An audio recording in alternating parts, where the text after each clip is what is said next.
పాకిస్తాన్తో జరిగిన మ్యాచ్లో టీమిండియా 6 వికెట్ల తేడాతో ఘన విజయం సాధించింది. విరాట్ కోహ్లీ సెంచరీతో అజేయంగా నిలిచాడు.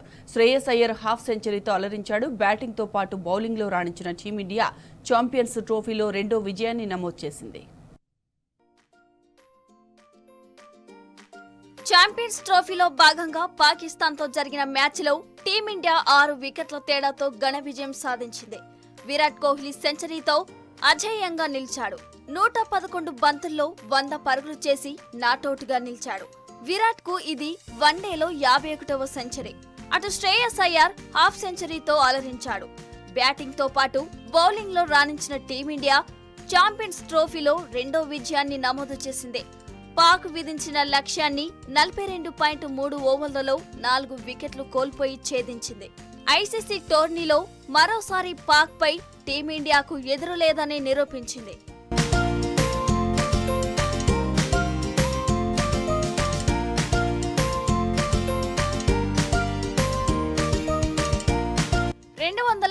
రెండు పరుగుల లక్ష్యంతో బరిలోకి దిగిన టీమిండియా 42.3 ఓవర్లలోనే లక్ష్యాన్ని చేరుకుంది. కెప్టెన్ రోహిత్ శర్మ, శుభ్మన్ గిల్ ఇన్నింగ్స్ ప్రారంభించగా ఆది నుంచే రోహిత్ శర్మ పాక్ బౌలింగ్ పై ఎదురుదాడి చేశాడు. 4 సిక్సర్లతో విరుచుకుపడ్డాడు. ఈ క్రమంలో షాహీన్ ఆఫ్రిది వేసిన ఫుల్ లెంత్ బాల్ కు రోహిత్ క్లీన్ బౌల్డ్ అయ్యాడు. రోహిత్ 15 బంతుల్లో 3 ఫోర్లు, 1 సిక్సర్ సహాయంతో 20 పరుగులు చేసి పెవిలియన్ కు చేరాడు.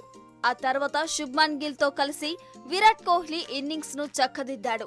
52 బంతుల్లో 7 ఫోర్ల సహాయంతో 46 పరుగులు చేసి గిల్ అవుట్ అయ్యాడు. రెండో వికెట్ కు 69 పరుగుల భాగస్వామ్యాన్ని నెలకొల్పారు.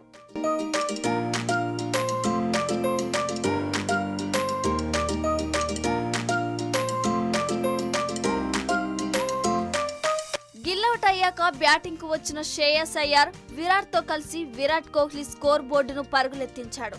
ఈ క్రమంలో విరాట్, అయ్యర్ హాఫ్ సెంచరీలు పూర్తి చేశారు. మూడో వికెట్ కు 104 పరుగులు జోడించారు. శ్రేయస్ అయ్యర్ 67 బంతుల్లో 5 ఫోర్లు, 1 సిక్సర్ సహాయంతో 56 పరుగులు చేసి అవుట్ అయ్యాడు. అనంతరం హార్దిక్ పాండ్యా, అక్షర్ పటేల్ తో కలిసి విరాట్ కోహ్లీ టీమిండియాను గెలుపు తీరాలకు చేర్చాడు. పాక్ బౌలర్లలో షాహీన్ అఫ్రాద్ కి 2, అబ్రార్, కుష్దిల్ షాకు చెరో వికెట్ దక్కాయి.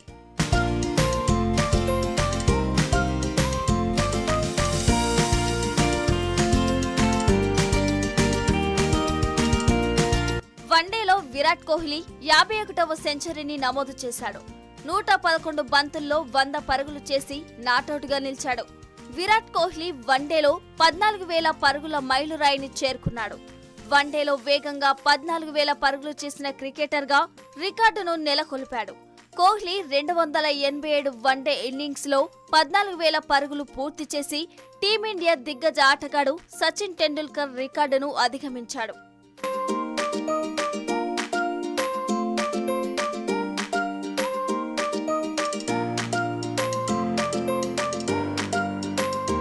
ఛాంపియన్స్ ట్రోఫీలో ఆతిథ్య జట్టు పాకిస్తాన్ ఆశలు అడియాశలయ్యాయి. ఈ మ్యాచ్లో ఎలాగైనా విజయం సాధించి రేసులో ఉండాలని భావించిన పాకిస్తాన్ కు నిరాశ ఎదురైంది. టీమిండియాపై పరాజయంతో టోర్నీపై ఆశలు గల్లంతయ్యాయి. గ్రూప్ ఏ పాయింట్ల పట్టికలో భారత్ 4 పాయింట్లతో అగ్రస్థానంలో ఉంది. పాకిస్తాన్ 4వ స్థానంలో ఉంది.